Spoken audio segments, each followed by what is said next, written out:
I'm buying a home with my 74-year-old mother, but the mortgage will be in my name.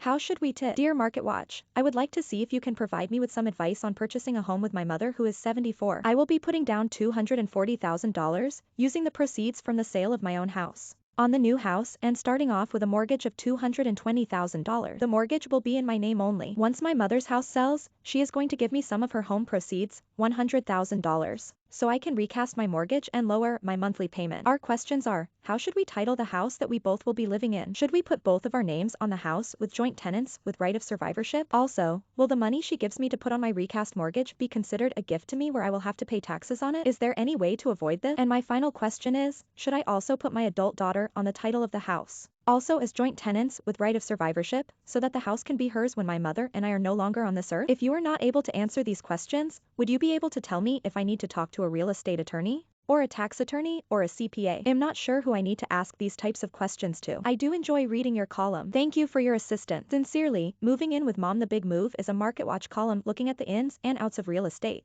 from navigating the search for a new home to applying for a mortgage. Do you have a question about buying or selling a home? Do you want to know where your next move should be? Email Jacob Passy at thebigmove@marketwatch.com. Dear Moving, it's very sweet that you're planning to buy a home with your mother, as I'm sure that will provide her with a sense of comfort as she gets older and needs more assistance. I know you didn't ask for my thoughts on this arrangement, but I would be remiss if I didn't suggest having many frank conversations with each other, where you discuss your expectations for living together. This will be a big change for both of you, and as with any roommate arrangement, it's best to be on the same page ahead of time to ensure peaceful cohabitation. I must admit that I'm confused with the timeline the two of you have chosen. Unless there's a reason why buying the home on your own to start makes sense, I don't see why the two of you wouldn't wait a bit longer to purchase the home together, especially if you're considering both being on the house's deed. Pooling your resources at once could very likely enable you to take advantage of better financing. A mortgage recast can be advantageous for many homeowners. It will allow you to reduce your debt obligation without changing the interest rate or term of the loan. At a time when mortgage rates are rising, that could be a better option to many homeowners than a refinance if your main goal is to reduce the amount of debt you have outstanding. There are some drawbacks to this strategy. For starters, not all mortgage lenders allow for it, so this will need to be something you clarify upfront. And even if a lender allows for it, they can't do it for all loan types. Specifically, government-backed loans including FHA and VA loans cannot be recast, and the loan servicer will charge you a fee to recast. For these reasons, some borrowers will opt just to make extra payments to their mortgage rather than going through the full process of a recast. In your situation, your mother's contribution might be considered a gift if she's not on the mortgage, though you wouldn't be the one to pay taxes on it. You should consult an accountant to get their expert advice, but it's likely she would need to file a gift tax return. That said, unless she's gifting millions of dollars to you and others, it's likely that she won't ever owe taxes on that money because of the lifetime exclusion. She can be on the title without being on the mortgage, but it's not necessarily straightforward. If you're thinking about adding her to the deed later on after you've bought the home and taken out the mortgage, you should consult a real estate lawyer. Some lenders will include clauses stipulating that the loan must be paid back in full if significant changes are made to the home's title, and you will want a legal expert to review any mortgage contract to verify whether that would be the case here. If you're instead planning to have your mother on the deed from the start without having her on the mortgage, you will need to consult with the mortgage lender to get their approval for this arrangement. As New York-based real estate lawyer Victoria Spodek explains in a blog post, the bank must be certain that their interest is protected, because they are lending a large sum of money. The bank's ability to sell the property in the event of the default is critical to their model, and they will not lend money unless they are protected.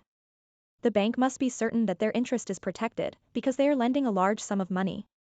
New York-based real estate lawyer Victoria Spodek. The problem that can arise by having multiple people on the title, but only one on the mortgage, is that ownership of the home becomes complicated. From the lender's perspective, your mom would have rights to the home that could make it difficult to sell if you went into foreclosure. So what lenders often do in such a scenario, Spodek says, is have both owners sign the mortgage, while only one person signs the note, which is the promise to pay back the loan. This way, if the loan is not paid or goes into default, then the bank will still have recourse to sell the home to get repaid, she writes. Again, you might want to consider having your mother listed on the mortgage, unless she has credit problems. Her additional Social Security income and assets could help get you a better rate on the mortgage. It would also alleviate issues that would arise from having her pay down the loan when her house sells. As for how you title the home, I do think it's important to consider why you wish to both be on the title and what your goals are in that. It seems clear that avoiding probate is important to you both, but joint tenancy can carry some risk. For instance, if one of you goes into debt and cannot repay it, creditors could lay claim to the property. That's also why adding your daughter to the title as well could be a risky move. For you all, putting the home into a living trust may make the most sense. This will give you control over what happens to the home when you and your mother each pass away.